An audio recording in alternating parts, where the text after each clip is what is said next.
Podcasting? With We are podcasting. Okay, we are live. I'm going to try and work on something here real quick to see if I can get something else working. But you guys just go ahead and do your thing. Okay. How about I start this week? Oh, Sure. somebody Not said it. we are not online. Since Hold on, let me check. We are now online? Were we not online before? We are We now. should now it be says online. live. I just started it, so we should be fine. We are. It says we're live. Yes, I know. Okay. Wow, that was yeah. Hi, kitty. I know. Hello, dear. You are so Tree- little that cat. Hi, tree lobsters, in case you're watching. Hello. Hello. Hi, Brian. Hi, Steve. Hi, Cat. Hello, world, and welcome to the Geek Life. I'm doing this to undercut Fess. Uh-huh. Right. While I'm waiting. All right. 5, 4, 3. Hello, world! Welcome to another edition of The Geek Life at thegeeklife.tv. I probably screwed that all up already, haven't I? You're all laughing at me. No.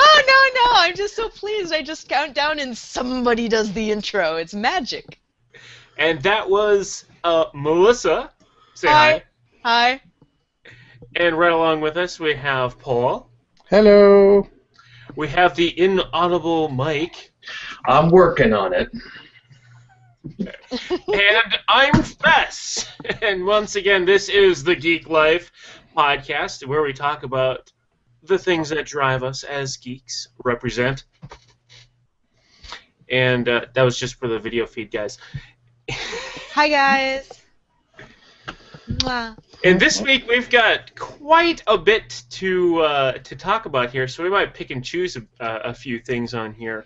But do you guys just roll right along? You don't do any sort of like Minnesota hellos or anything? No, hell no. no. Usually they say, "Hey, Melissa, where's videos?" And I go, "Hey, I Yeah, have we try to be as videos." non-Minnesotan as possible. All right, You get know, to it.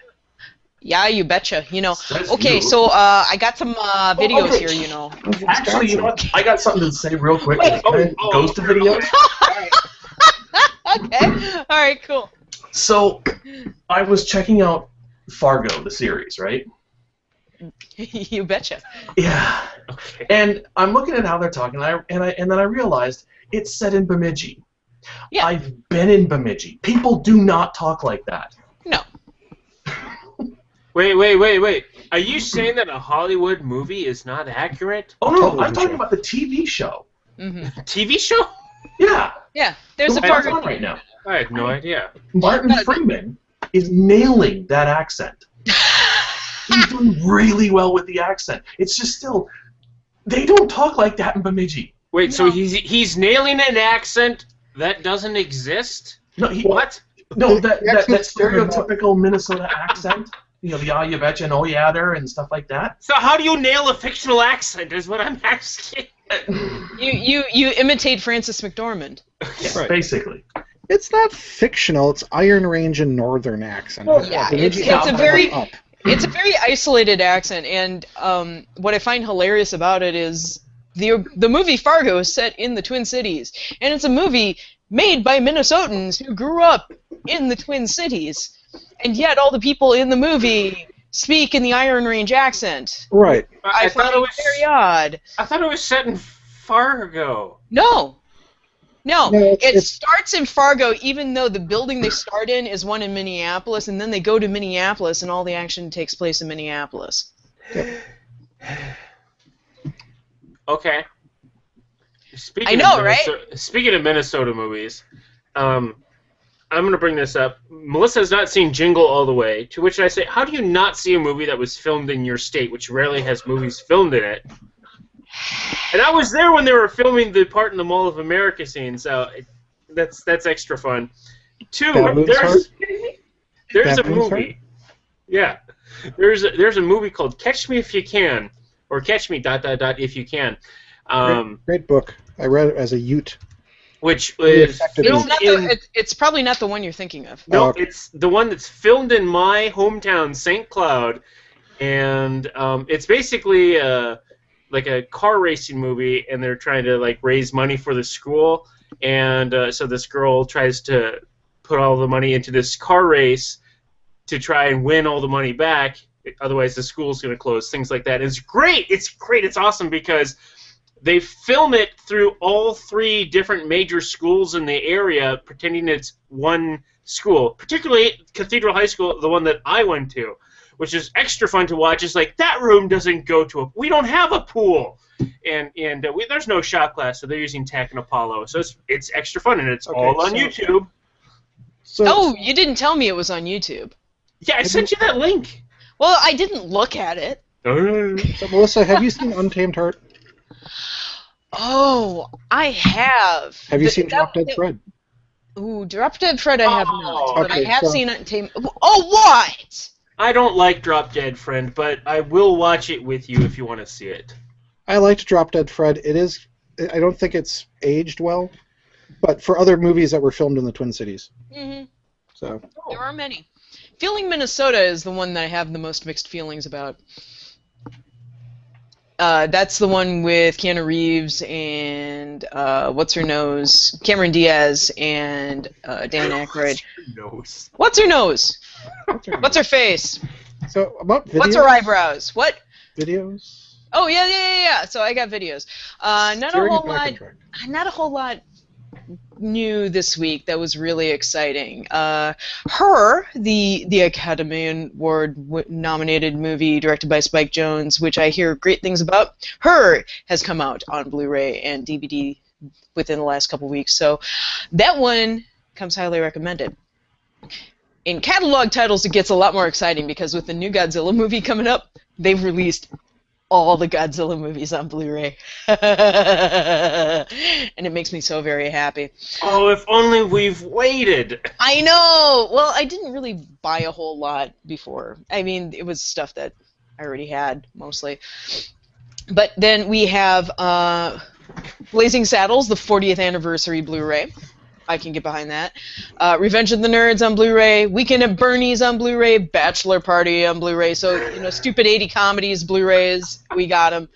Also, the Big Red One, which, who was in that? It was Mark Hamill and Richard Carradine and Lee Marvin? I can't remember, but the Big Red One is on Blu-ray too. A whole bunch of Hitchcock movies on Blu-ray again. Looks like a really nice edition of Bela Lugosi's White Zombie on Blu-ray. That was neat. Jimmy Stewart in Harvey on Blu-ray. Johnny Come Lately with James Cagney on Blu-ray. Now that's one you don't see every day. And Escape from New York on Blu-ray, which I'm sure has happened before, but when you get the chance to watch Escape from New York, you take it. Criterion last week released a movie called Ace in the Hole, which I really, really deeply recommend because it is a movie made in the 60s by Billy Wilder, starring Kirk Douglas, and it's about dirty journalism, and it's as absolutely relevant today as it was back then, and it's amazing. So if you get a chance to track down the Criterion, do it. As for title of the week, there wasn't a whole lot this week. I was really kind of scraping for them, and that's just there just wasn't enough porn in the dregs of the releases that we didn't get anything really terribly exciting for bad titles. There is a series called Chasing Mummies, which I found really hilarious because really mummies don't move. That wasn't a porn? No, it wasn't. Also, there's Mummy? a series called Ancients Behaving Badly, which also wasn't a porn. Ancients Behaving Badly. Sounds Ancients- like bad Stargate porn. Yeah, it's just History Channel with naughty dictators and stuff. And yeah, it's still Bad not dictator. a porn. Bad. Bad, Oh, you bad. Spartacus. Oh. But it's not so great a title, but I think this is our title of the week winner just because of the concept I got from the cover. It's called Poseidon Rex, which features a Tyrannosaurus Rex rising out of the ocean. I know, right? Here I was thinking of, Water? like the Poseidon Adventure. I know, right? There's a dinosaur and an ocean.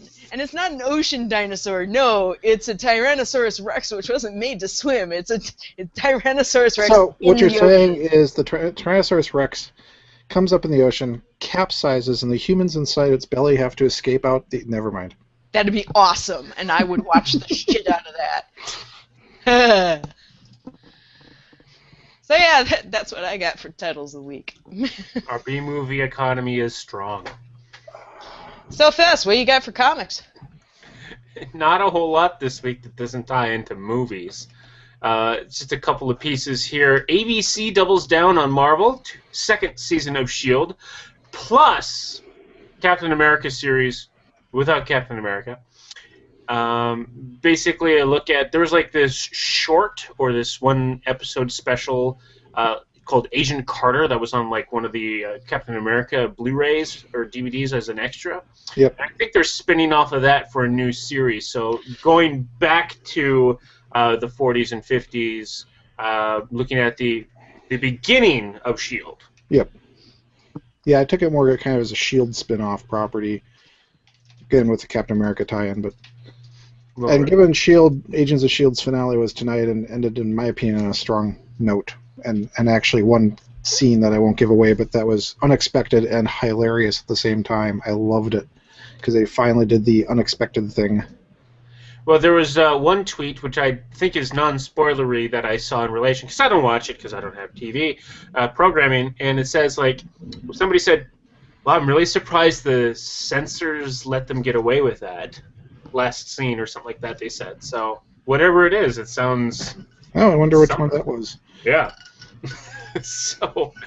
There is the one scene I could give away where in the fight scene between Agent May and looking at the other guy's name, our guy who's now a bad guy, to get the upper hand, she grabs the nail gun and nails his foot literally to the floor, and then proceeds to beat the snot out of him.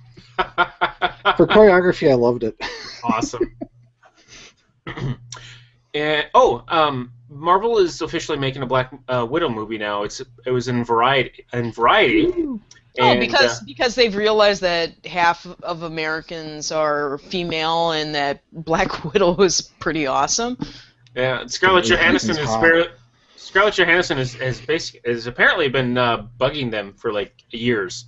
Good, Good. because that means she'll be in it, and that makes me happy. Oh yeah.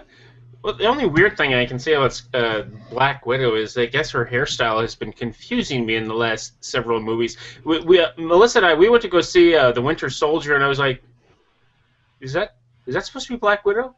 And even I went, well, I knew it was Black Widow, but it's like different actors, because I'm apparently really bad at recognizing Scarlett Johansson because I'm a straight woman, or I don't know. Oh no, I didn't. It's like oh, I remember. Okay, it's like short, bouncy, like curly or wavy hair, and then this is like boom, straight hair.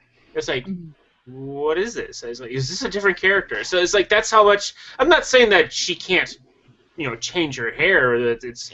I mean, it's a little unexpected as a character who's like, the suit isn't the only thing that's iconic. It's the look. It's like if Tony Stark shaved. It's like, wait.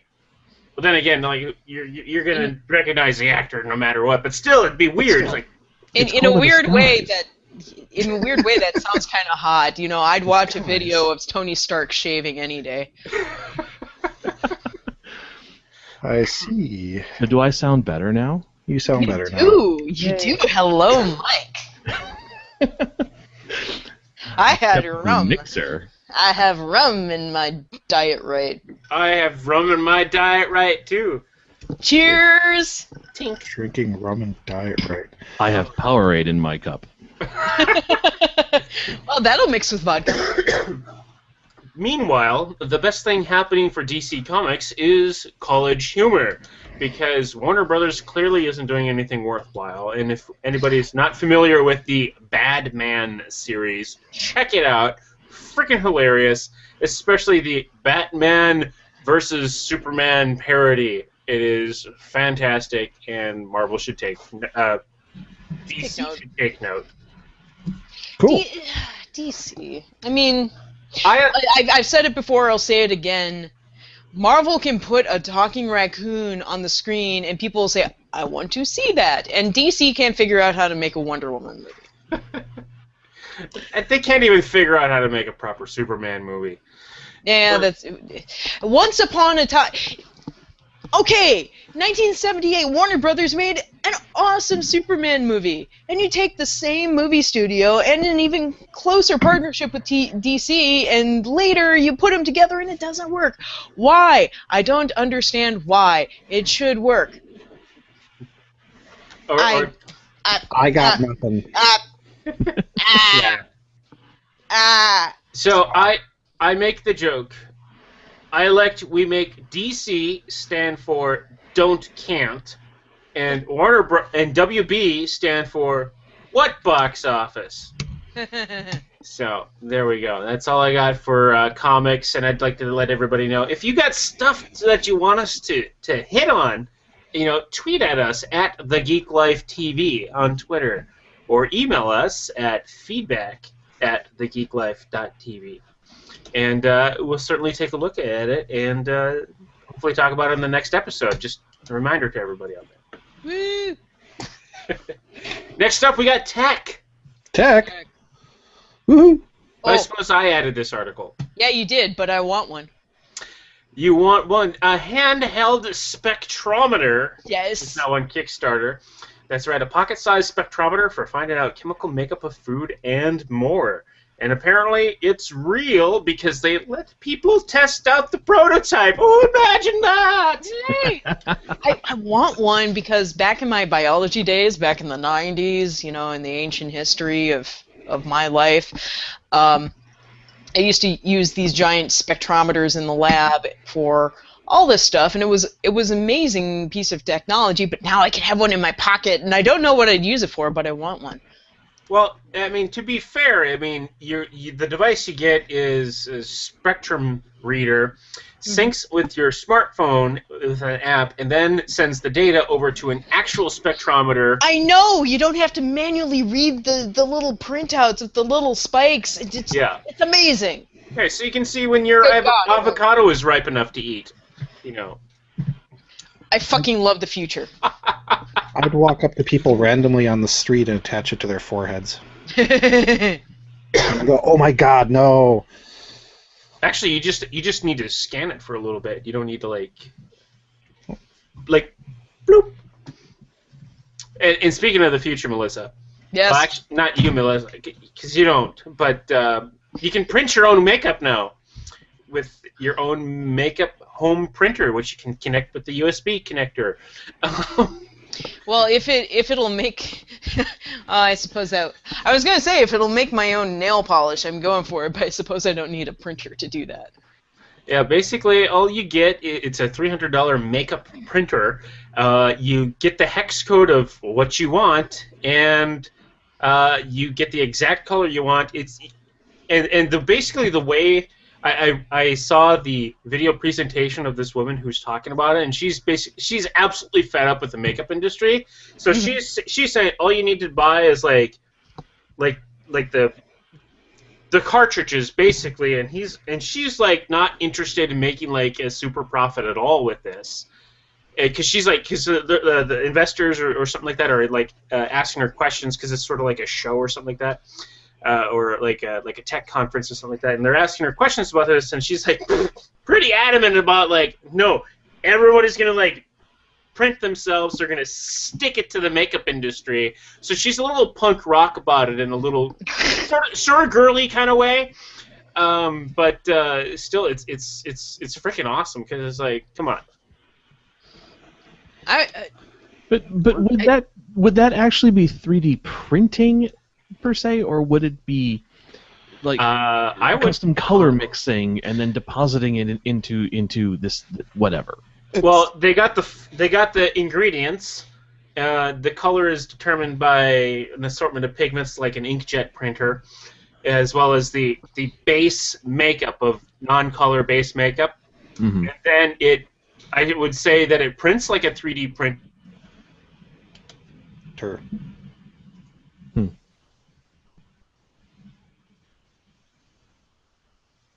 Frozen? Yep. Frozen. Both of them. I would actually agree with you more. I think it's more a color mixer, and they're using the label printer. Yeah, that's how it would seem to me. They defrozed. Yay. I defroze. Who That's froze? just slow. Both of you froze at the same time. Oh. Oh, apparently I also added the next article. You added, like, everything. I add everything, and then everyone adds underneath that. That's fine. I just got a head start, like, last week. I added one. Okay, you added one. That's fine. I added 2. Okay, so I added one, and then I get to shut up for a little while, and then I added another one. So the next up is in our general geek category. I'm amused that you added this and not me. Oh, what? I didn't know about it. Yeah. So, okay, everyone knows what Nature Valley is, right? It's delicious, and you should buy some and fund my career. Well, basically... They also sponsor our bike team. It's basically Nature Valley is a granola cereal that they attempt to put into a bar form, but once you bite into it, you need a bowl for it. But... that's fair. Yeah, so Nature Valley apparently decided who's ever behind the Twitter for Nature Valley was like, hey, splice our Nature Valley granola bars into your favorite anime pictures, and then, send them to us. So there's, like, tons of pictures of characters, like, holding, like, granola bars, in scenes that they're not actually holding granola bars, or they have, like, some sort of, like, candy bar in their mouth, but instead it's a granola bar from Nature Valley, woo! And then, of course, when you let the internet have anything, now I can't find the particular picture, but of course... We can't have nice things because of internet. Yeah, I'll let your imagination go from here and say anime. Nature Valley or Tokyo Doji? Oh, I've never seen a Nature Valley bar this big before. Okay, so... With so many tentacles. And such pleasure. Oh, not Japan. But we'll include those links in the show notes so you can take a look at some of those. But it's like such an odd idea for a corporation to be like, sure, why not? Let's see what this internet thing does. Just go for it. They sponsor a nice bike race in the Twin City or in the state of Minnesota. I'll say that. They actually do some really cool stuff. I do not work on Nature Valley. My department does. Somebody else in my department has that brand, but they do some really nice nature advocacy stuff. So I can fully stand behind Nature Valley. And all their weirdness. Yeah, we don't run the Twitter account. I'm kind of interested to see who does. I know the group who does the internet stuff, and they're an interesting bunch of people. Uh-oh. Yeah. All right, next article. Must be Mike. Yep. Excuse me, that would be me. So, for the PC gaming crowd, there's a game that has been out for a while called Unreal Tournament. There has gone through several iterations. It's a first-person shooter, deathmatch type of thing. So, the company that creates the game wanted to showcase the new engine that they're doing, the Unreal Engine 4. So they're building an Unreal Tournament around it, a new one. They're getting input from the community, beta testers, things like that, to add things, to bring it up, to actually help create the game, the levels, things like that. And when it's done, completely done, they will have pretty much open sourced it, and it will be free. Not free to play, free.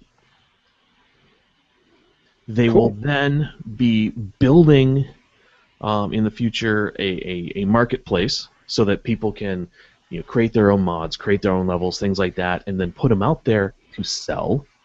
And then they get a cut of that, but so does the designer. And that's how they end up planning on paying for the game eventually, is to use that.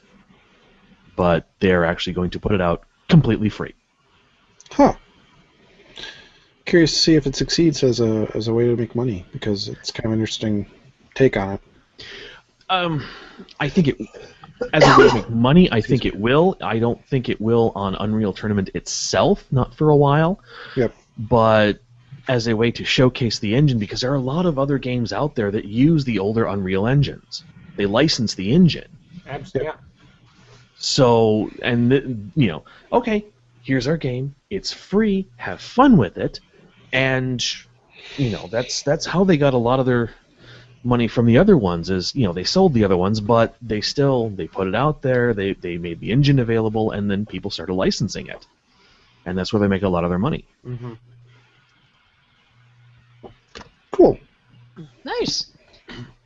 I think they could have still gotten away with a free-to-play thing. Just, I mean, even if you have like a little aspect. I don't know. What are your guys' opinions on like free-to-play models? Like, let's say like Team Fortress 2, where you get to play it, you get everything you need to play it, but if you really want to, you can have all this other extra stuff that you don't really need to play with, but you know how you like to collect things and design your own characters. Yeah, I think a lot of it depends on how they structure it. I'm okay with the free-to-play stuff, and for a lot of things, I will do that. I've bought the games and then done just the free-to-play stuff, like Star Wars, not Galaxies. The Republic one? Yeah, the Old Republic. So, I have a free-to-play account on that one. But the ones that get me are on some games where, it's free-to-play, or you can pay for some certain extra things, and then, a group of people come along, pay for all the really, really good stuff, and then we'll just trounce all over everybody. It's like, that's kind of not fun then. Mm-hmm. It's not well-rounded. Yeah, it's either, okay, well, now I got to spend all this money to even try and keep up, or, you know what, fuck them. And Hearthstone. Well, Hearthstone, I haven't even paid for anything on that one. I'm still doing okay. Yeah. No, and actually Hearthstone has the mechanic of you can dust some of your cards to create other cards, so it's not like you're forced to pay anything. Yeah. Yeah, even Team Fortress 2 has a mechanic in-game where, I mean, it's like there's drops that happen all the time while you're playing, and there's a trade system that's built in. Well, you don't have access to the trade system until you at least buy one thing, which I get it, but they kind of get you in there. But still, there's a mechanic where you can, like, take the stuff you get, decraft and recraft them into other weapons. But overall, I'd say the game is pretty well balanced. You don't need to keep getting the extra stuff. I'd argue that the first expansion of weapons would probably be a bare minimum, but they usually have those as in really, really cheap. But you can still take advantage with like the vanilla weapons, and it's fine. It really just comes down to how you use the weapons and how you learn to deal with everyone else's weapons. I wouldn't say it's broken at all. Yep. Cool. Sorry, I'm not enough of a gamer, so.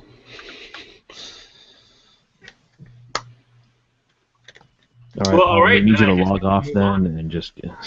Okay. You should go home. I'll go away. All right. We'll get off your lawn. No, I'm more a casual gamer, so I haven't gotten into all these things. So, I think the economic thing will be interesting to see how that plays out. And I actually wish them well because I think it's kind of a neat idea, but. I'm Mr. Warcraft and Hearthstone, so Photoshop.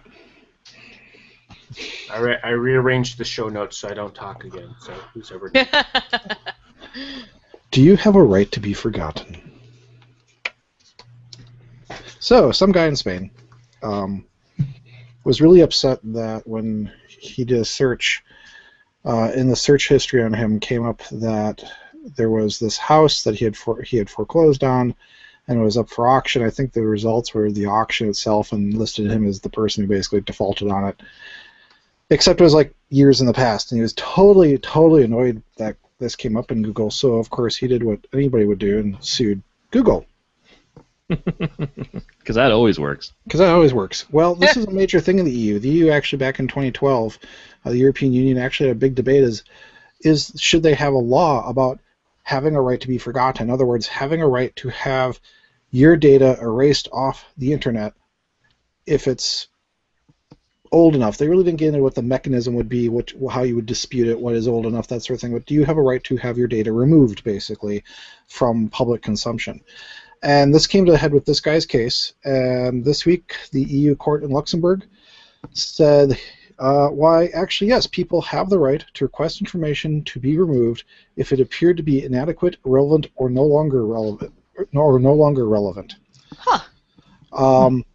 Google's reaction to this is, well, that's interesting.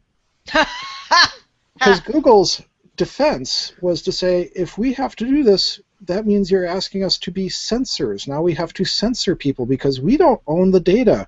We just provide the search mechanism, and now we have to modify the search results, and we essentially be censoring the results. So this has become a kind of a hot topic. So the guy won, though, so now Google probably will appeal, but even Google's like, we ourselves aren't sure of the ramifications of this or how to implement it. Huh. And it's really it's interesting. A big thing in the EU, but we'll see if it ever plays out here. I doubt you'll see that happen in the US. Well, doesn't it also transcend to Yahoo and Bing and it would expand, yeah, to everybody else. So basically, the original EU debate back in 2012 was, do you have a right to basically say, erase my existence pre a certain point in time? So, and this gets into ramifications of like, well, what if it's a newspaper article about you? What if you committed fraud? 3 years, 4 years ago, but now you say, oh no, that's not relevant anymore. But you committed fraud. That sort of thing. So wow. it has a lot of interesting ramifications. So we'll see where this goes. But wow, the yeah. EU, and the EU does have this belief that you have a right to say, delete me off the intertubes. That's fascinating. It reminds me, there was a story a couple weeks back about a woman who decided that she'd try to make the internet believe that she was not having a baby. She was pregnant, and she knew enough about the internet that she knew that pregnant women are like the biggest targets of targeted marketing on the internet, and she went through extraordinary lengths to try to hide her pregnancy from the internet. And it's a very interesting article, and I'll put it up for the show notes. And California has a law kind of like this, but it only applies to minors. So it's basically like sealed records for minors as long as they didn't commit a major crime. The California law, basically, but there it is actually very targeted and limited and very specific as to how it works, and that's the industry has essentially accepted that because they're like, yeah, that makes sense. That's like, you did shoplifting as a 14-year-old. No, that shouldn't affect you as an 18-year-old. Right. But this is across the board. Andy Anako, I know, is vehemently against it because his example, being a newspaper guy, I thought was good, which is, if we print an article on you, 10 years later, you can't say remove that article from existence. Right. So it really brings up the what is public domain, what isn't. Where does this? Where do your rights to your own data exist, and where do they kind of go away? So. We live in a world without privacy. Yeah, essentially. Yeah. All right, so I got one. So have you guys seen the movie Bernie? Nope. Weekend at Bernie's? No, Bernie. No, Bernie. then. With Jack Black and I was gonna say, is that the one with Jack Black? I haven't seen it, but it's fantastic. If you haven't seen it, you should see it, and I believe right now it's on Netflix streaming, so it's easy to get your hands on. It's a very good movie, directed by Richard Linklater. It's a true story. It's about a man in not rural Texas, but small town Texas, who was a mortician, who was an upstanding member of his community, very sweet, and befriended a widow who wound up being fairly abusive towards him. They were in like a friendship, but it wound up being a very abusive relationship between two friends, and eventually he just snapped and killed her and hid her body in a freezer. Oh, of course. The real man, Bernie Tiede, I don't know how to pronounce his name, but he's been in jail for 15 years. And the movie that Richard Linklater made about him is actually very charming. It's a dark comedy. It's really well done. It played at Ebert Fest a couple years ago, and it was just fantastic to see. But anyway, getting back to the real story, the real Bernie might be getting out of prison very soon. The condition of him getting out of prison is that he has to live with Richard Linklater, who directed the movie about him.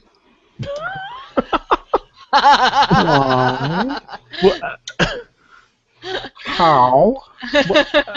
In the words of the Virgin Mary, come again.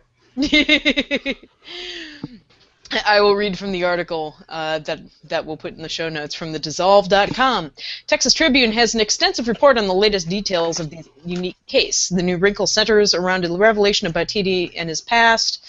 Blah, blah, blah. The jury would have handed down a lighter sentence. On Tuesday, the state district judge Diane DeVasto is set to hear testimony from psychiatrists who have evaluated TD and from Linklater, who has agreed to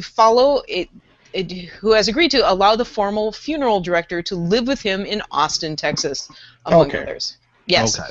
So more like taking not custody, but more of the kind Well, yeah, it is essentially taking custody for him. And Linklater's on board because apparently he and Jack Black, when working with TD to do this movie, felt very deeply for the guy. Yep. So, I mean, the credits of the film literally show Linklater and Jack Black in prison with the real guy talking to him. Okay. Yeah. So the reason I'm saying it's not custody is there's another term for it, but I can't remember what. Yeah. So. I'll also read from the article here. The psychiatrists who have examined TD now believe his actions could have been the result of a dissociative episode brought about by his past trauma, which would qualify the murder as a crime of sudden passion. Such murders come with less harsh penalties than those that are deemed to be premeditated. That's why, according to the Texas Tribune report, TD is expected to be granted a release on bond on Tuesday under the condition that he live in Austin with Richard Linklater and that he seeks psychological help to cope with the abuse. And in yet another twist, the Tribune claims the town of Carthage has turned its back on the man that they once supported just in time for his release. This whole scenario practically begs for a Bernie sequel, perhaps this time as a documentary. Yeah. Interesting done by story. Errol Morris. Anyhow. Errol Morris would be really interesting on this case. Errol Morris interviewing Jack Black. Anyhow. That would also be interesting. I find Jack Black to be fascinating. He is kind of... He has a persona that I can understand sets off a lot of people, but when you hear him talk in person, he's a very insightful and really talented guy. And the nice thing about Bernie is it really shows off his talents because it also shows off his singing talents. That man can sing. Cool. Well, yeah, he has a band. I mean, he has a band and all that stuff, but I mean, he's really good. Jack Black is Donkey Kong and the Barrel. I don't know where your brain went with that, but okay. So, as a like bad segue. Donkey Kong throws barrels. So, like Jack Black is Donkey Kong, and he throws himself into, and he just rolls with it. Okay, I was reaching deep, wow. but it makes sense if you think about it. That took a lot. That's, how much did you drink? It's too smart, okay? It's just too smart for me. And so let's move on to the next article. I have a quick non sequitur. Oh, no. This one makes more sense. No. Wait. Patton Oswalt doing a retweet. Oh, okay. The retweet is somebody saying, Alec Baldwin calls New York City, quote, a mismanaged carnival stupidity, unquote. Response, are you new? Adam Baldwin, Alec. Alec Baldwin? Alec Baldwin. I I had things to say about Adam Baldwin, but Adam Baldwin, there are many things to say. Yeah. One of the Baldwins. Whatever. The Esteveses. Anyhow. Versus the Baldwins. Carradines versus the Baldwins. We'd know who'd win that one. All right. Somebody, please proceed. All right. Wizard World. Okay, now this one, I am sad that I'm the one that came up with a better title for this article on Blaster.com. So I'm going to give you the article title that they gave, and then I'll give the article title that I gave. Wizard World discusses its ban of professional photography equipment. Versus I say, Wizard World bans cameras with removable lenses, creates TIFF. I just read that just before you said it. That's just painful. So anyway, Wizard World says, if your camera has removable lenses, you can't use them. To be fair, it's meant for just the celebrity photo and signing areas. The wording isn't really handled well, and really they don't want you using telephoto lenses to bypass the fact that the celebrities come there to sell their signatures and photos of you with them, which I can understand, but telephoto is the most common series of lenses to use, so you can carry as few lenses as possible, both as a pro and as an amateur. Right. Now, if you're talking the sports telephoto lenses, I can. That might just be a space issue. But let me just say, first of all, Wizard World are fucking dicks. Oh yeah. They are assholes. I'm not clear how you feel on this, Melissa. I hated the shows when I was a creator. I hate the shows as an attendee. They are terrible to work with. I do not like their shows. I do not like money-making machines run by people who don't care about fandom. They just see fandom as a place to hoover money from. Kind of Creation Con. Very similar. Yes, they are trade shows with no purpose except to siphon money off of people. I mean, creators and attendees. Now, to be fair, this is a capitalist society, and there's money to be made. Therefore, people who cater to that need deserve to make money. But whatever. They're assholes. And Wizard World in Minneapolis just had a big dust-up because Wizard World decided to do a Wizard World convention in Minneapolis just 2 weeks ago. And the problem with this is that they decided to stake it 2 weeks before the local comic book convention, which has been running for over 25 years. Yep. And when they had set that date, they said, "Oh, we didn't know that the local show was 2 weeks." No, it came out that they had first tried to buy the local show. I was just about to mention that. I was just about to ask. Yeah, and then when Nick and his team wouldn't sell out to them, they just placed their date 2 weeks ahead of SpringCon. So, fuck you, Wizard World.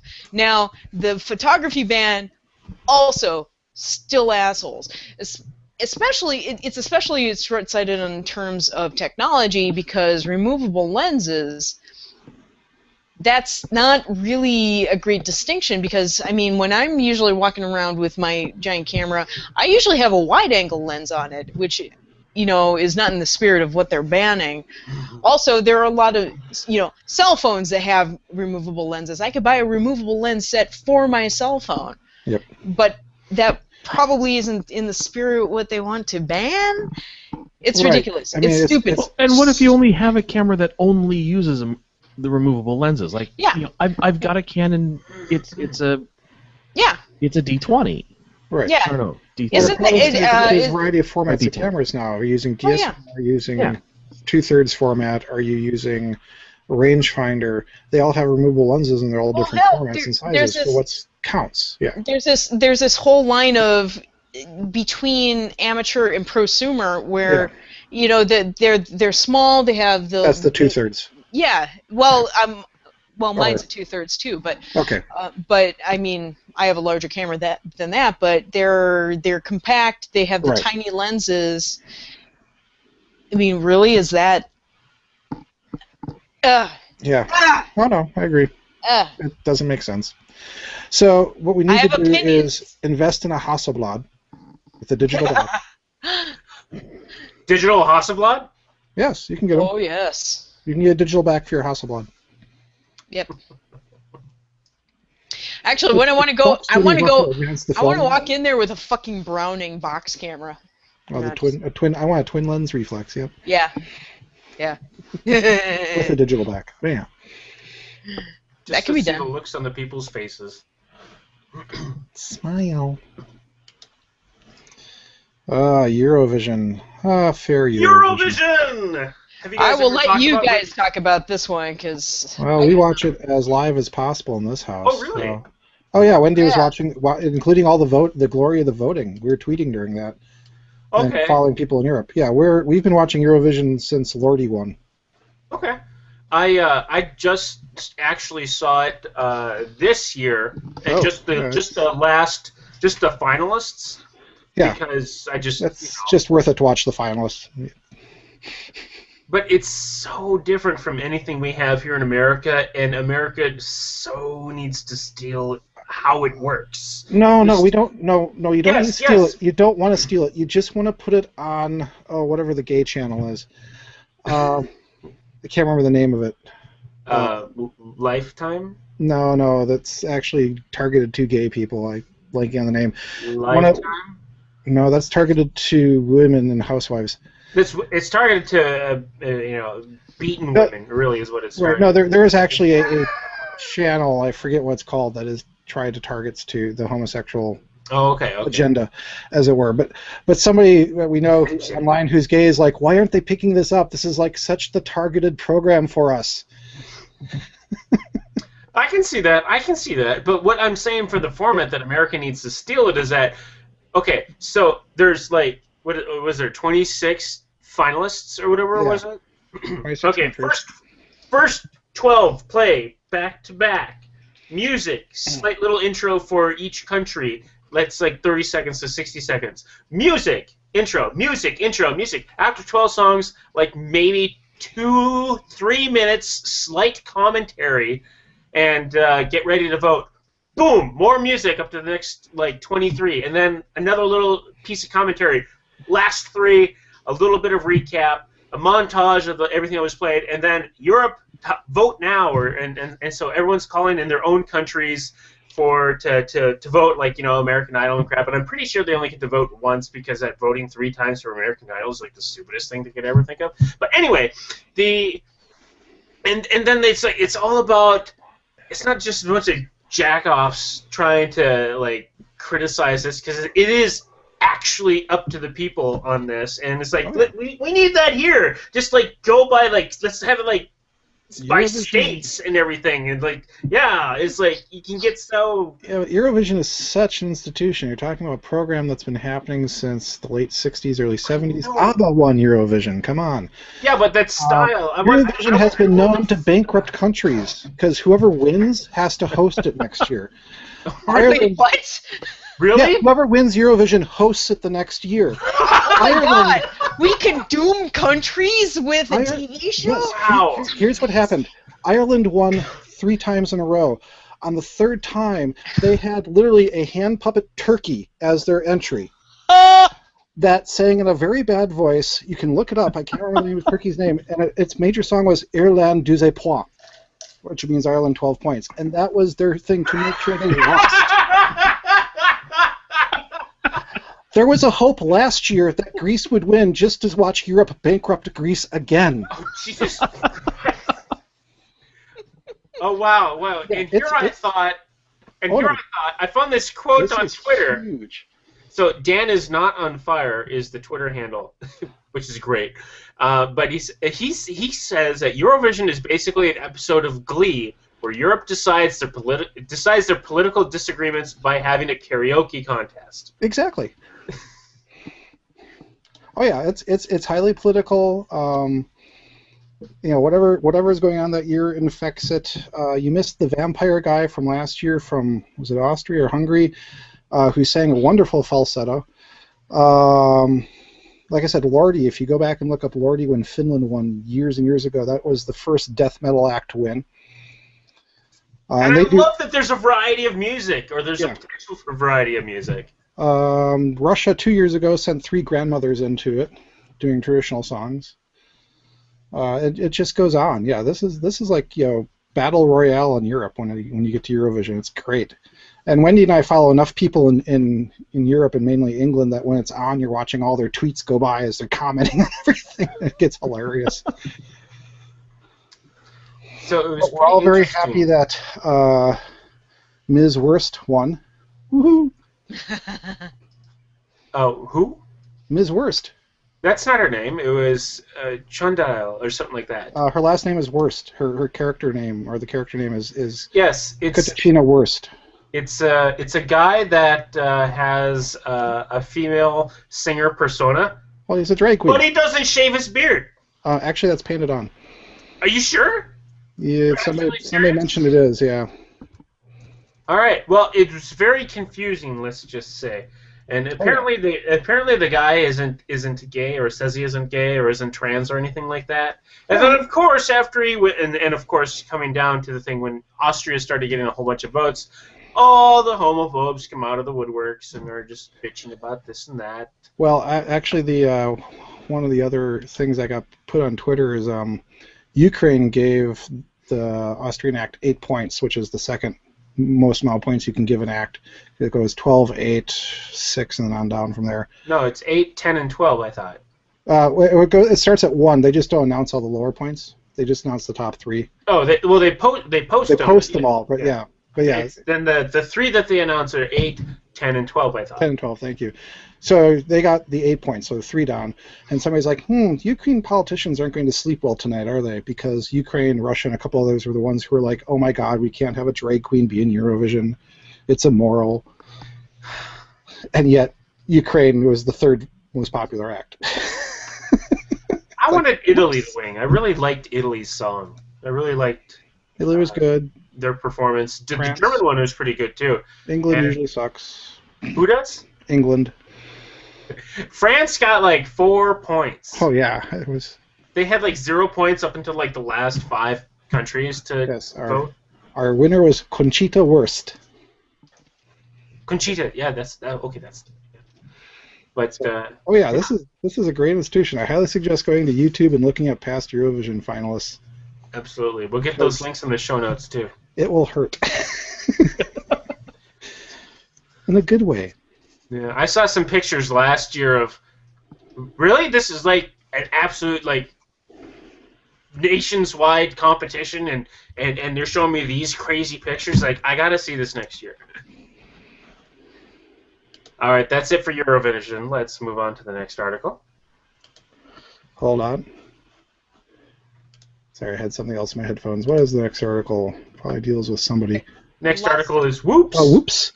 LAX. So last week, there, for your pain fest, there's Irlandais Point. So air traffic control in the LA area, and this affected most of the southwest United States, had a small problem. From what I can tell from various articles, they probably knew about the flight, but it's still kind of screwed up. You see, there's this U-2 flight that was going through airspace there, and as you know, U-2 planes fly really, really high. Most of them are used for research purposes now. Bono has a plane? Exactly. Bono! Exactly. It's all U-2's fault. You know what I mean. I know. The U-2 spy planes from the 70s? 60s? Wait, why are they flying U-2s? Oh, NASA does, and a couple other researchers. They basically sold them off to research organizations so they could do high-altitude flights to do experiments. Oh, cool. NASA's been flying U-2s for years. Sweet. So the flights are not secret. These are known flights. Except the traffic control system got the altitude confused because it's way too high for commercial traffic. And so it basically thought it should be at 10,000 feet, but there wasn't a plane there. So it started doing a conflict kind of tree mapping of where should this plane be, and as it mapped it out, it looked for all the other flights in the area to eliminate them from the conflict, and unfortunately then ran out of RAM. shutting down the entire air traffic control system, forcing them to backup. The backup tried to do the same thing, and they were down to paper slips. LAX was grounded. Most of the LA traffic was grounded. Arizona, part of it got grounded for several hours, as they're now back to the old 60s paper slip system as they're trying to control delete the air traffic Yeah, control. let's get another fucking stick of RAM in that computer. How much? Jesus Christ. It's a government thing. It takes a while. Was this not play tested? Apparently not with spy planes. And what the thing is, this is a known issue with the air traffic control system that could happen on the East Coast. And they knew about it! And now that's been reported, you now know how to hack the air traffic control system. Oh, God. All you need is a spy plane. That reports itself at the wrong altitude. Or somehow the system gets it at the wrong altitude. Yes, they crashed the system on it. And what gets me is I was looking up articles on it because I'm hearing it reported in the last 2 days on some podcasts and listened to. It turns out this happened a week ago and nobody's really talking about it because there's more major news going on, like people getting killed in Europe and such. But still, it's like air traffic got grounded in the Southwest for hours. Wow. Whoops. This Who is gets to why go I do don't- Control-Alt-Delete to the system? That's what I want to know. So that was the fun there. That's pretty awesome. You know, You know. the reason why probably people are not talking about it is because they didn't know when to post to social media, so they can maximize on the amount of sharing that they could get. Which brings us to our next Ooh, article nice lead in there. about when to post to social media and when you shouldn't. I just found this recently. Don't ever. Oh wait. Yeah. So it's great. I reject There's social media utterly. there's posting dead zones for when you absolutely shouldn't post to, say, Google Plus, Pinterest, Tumblr, LinkedIn, I guess, Twitter, Facebook, and then there's also yeah, and apparently there's like timing is everything with an infographic of like. Now, the times in which you really should post is like super, super small, and they're mostly in the afternoon. Yeah, it's like 1 to 3 p.m. when everybody's back from lunch and bored. Yeah, and LinkedIn between 5 and 6 p.m. Mm-hmm. But a lot of times it's like dead midnight and on is usually when not to post. And it's like, well, yeah. Well, which is sad because that's usually when I'm drunk and posting really obnoxious things to Twitter.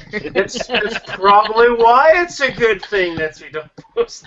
That's probably why I still have the number of followers that I still do.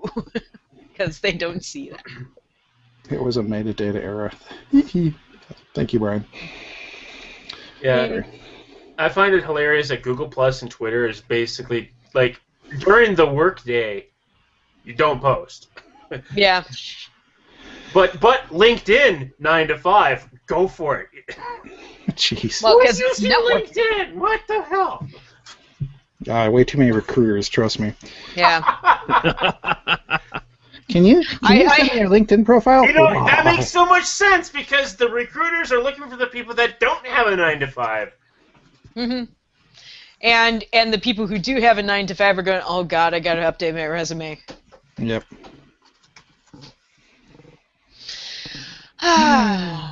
Well, I have in sad news. I'll start with the other one here. The man who directed Searching for Sugar Man has died at the age of 36. And they haven't released details of what happened, but since he was 36, I presume it was something strange.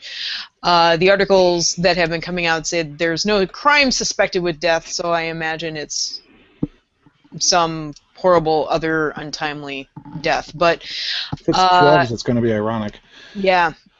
I'm going to horribly mangle this name. Malik Benjul. I'm very sorry. I'm so sorry, dead man. He's probably not going to care. Yeah, he's a he was a freelance filmmaker who learned about the story of Rodriguez, who was the subject of Searching for Sugar Man, and decided to make a documentary about it. And it took him 4 years to do, and it wound up winning the Oscar for Best Documentary. So it's sad to see him go. I think when it came out, I did actually use it as one of my peaks for Geek Life. I believe you did. Yeah. Now, in other sad news, artist H.R. Giger also died. Yep. The man who did all the design work for Alien and Aliens and Jodorowsky's Dune. Jodorowsky's Dune, and staring at the poster.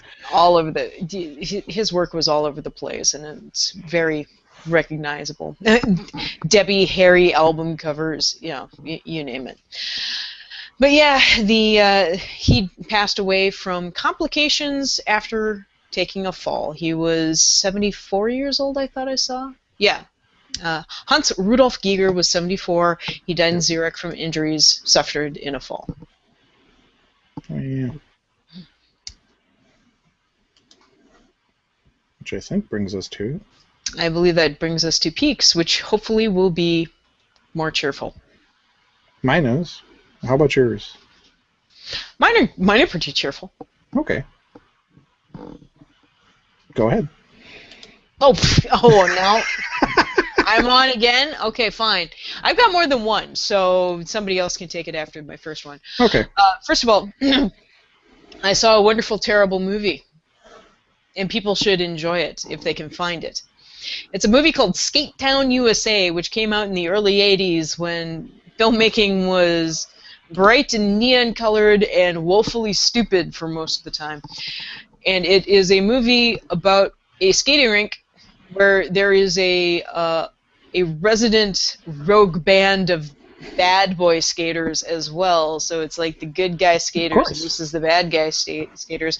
And also there's Billy Barty on roller skates and old Catskills level comedians doing weird shtick in the background. But it's also very notable for being the debut film of Patrick Swayze. Ooh, yes. And Patrick Swayze leads the pack of bad boy skaters. So there's a skating competition between the good boy skaters and the bad boy skaters, and good boy skater is clearly not as good as bad boy skater, who is trying to cheat to win the contest. But obviously, Patrick Swayze has more moves than anybody else in that movie because Patrick Swayze was fucking awesome, and he does a belt dance on roller skates, and it is magnificent. Okay. It's really fucking sweet. Also, there's a lot of really gratuitous and kind of wonderful disco skateland music. If you can find it, we found it on YouTube, and it's since been taken down, but every once in a while it pops up on the internet. Right now it's not easily available. It hasn't even been released on DVD, but it occasionally crops up here and there because it's awesome. And the problem with it being released is the music rights, as it is so often. Yep. So somebody else can take it from here. Rock, paper, scissors? I got nothing, so. I just got this from Julie. Julie just sent this to me by Facebook.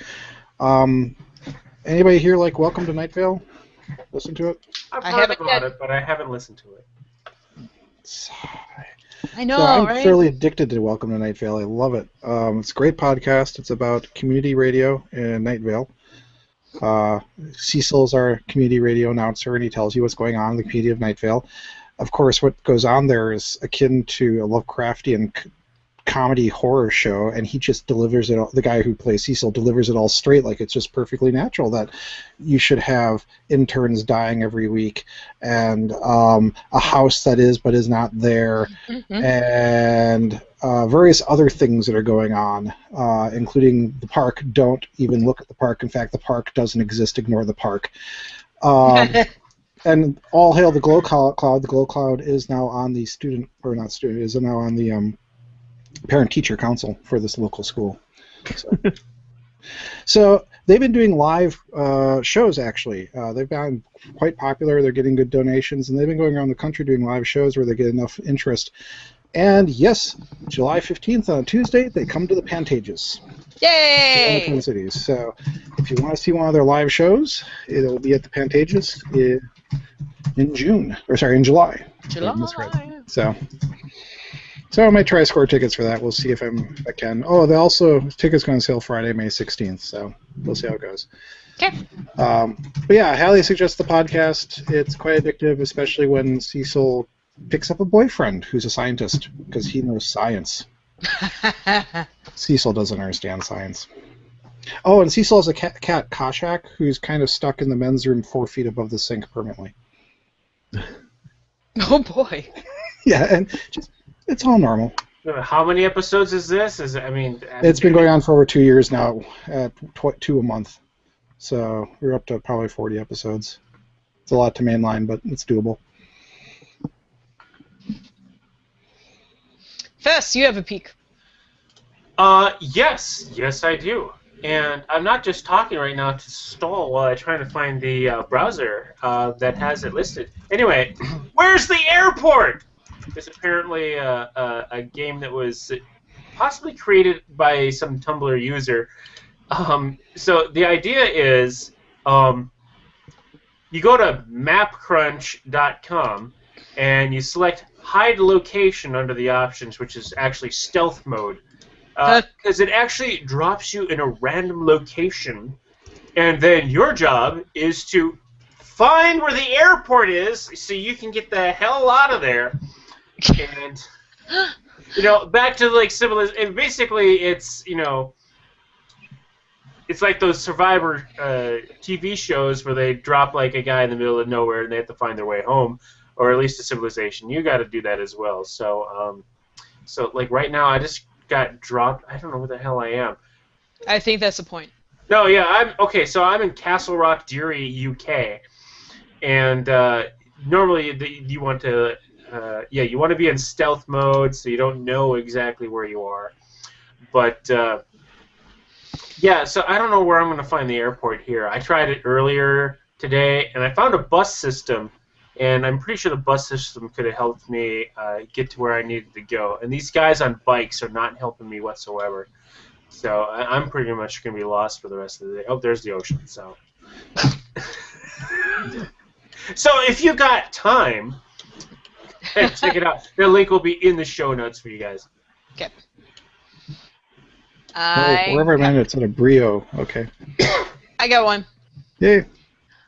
MCBA SpringCon is this week, which means Wizard World was here 2 weeks ago trying to squash this local comic book convention, but the local comic book convention is still here, and it is this weekend. So on the 17th and 18th of May, the SpringCon Comic Book Convention will be at the Minnesota State Fairgrounds, as it has been for many, many, many years, and I highly recommend the show. It's inexpensive to attend, it's a very friendly show, a lot of local creators there, lots to see. It's a good place to be. Hooray! Cool. So do we have anything else, guys? I still got nothing. I'm done. All right. I'm good too. I've done enough. Are you doing our outro, or shall I? Not it. Thank you for joining us at the Geek Life TV. If you would like to see us on the interwebs, we are at thegeeklife.tv. Email if you would like to send us stories for us to talk about in the following weeks. We got stories at thegeeklife.tv. And if you would like to comment on other things, you can send us at talkback@thegeeklife.tv. Ignore the email I gave earlier. It apparently doesn't exist because I said the wrong one. So, yes, stories. Oh, Fess, thank you. All right, so if you would like to call us and leave us a voicemail, we are at 1-612 567-6515. And if you go to the Googles, you can actually have the phone number call you, so you don't have to face the cruelty of long-distance charges. We are on Facebook at The Geek Life. We are on Twitter at The Geek Life TV. And we are on Google Plus at The Geek Life Podcast. Thank you for joining us, and we will see you in 2 weeks. Say goodbye, everybody. Goodbye, everybody. Bye. Yay! Fare thee well. Okay.